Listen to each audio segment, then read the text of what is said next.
जय शिवराय मंडळींनो, मी समृद्धी आणि आज 4 तारीख आहे, 4 जून.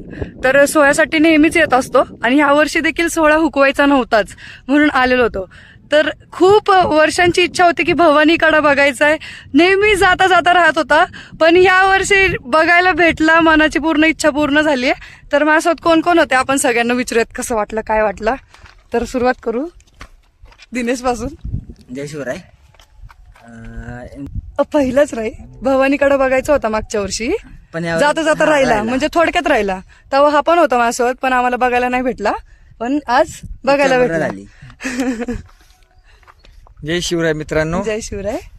मी आज 2 वर्ष झाले शिवराज्याभिषेक सोहळ्यासाठी येतोय. आणि आपण म्हणतो ना, रायगड हा आयुष्यात आहे ना आपण एकदा तरी पाहायला पाहिजे.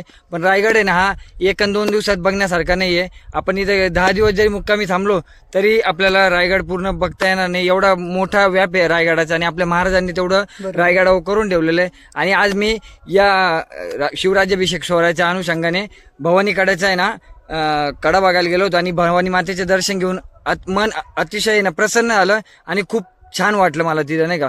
तरी आम्ही आलोय, तर तुम्ही सुद्धा एकदा नक्की ना शिवराज्याभिषेक सोहळ्याला रायगडावर या आणि ना तुमच्या जीवनाचं सोनं कर घ्या. जय शिवराय. जय शिवराय. आता आपण जय शिवराय दादांना.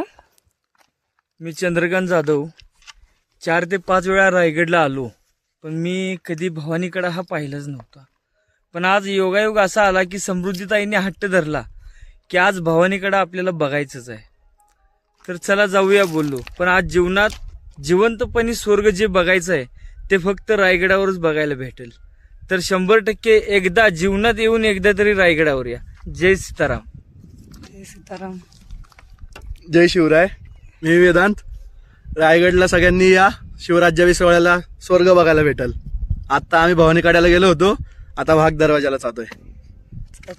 जय शिवराय. फक्त गडावरती या आणि गडाची स्वच्छता राखा, एवढंच मी बोलेल. आणि आपण बघू शकता की इथे व्ह्यू वगैरे मी तुम्हाला दाखवते थोडाफार.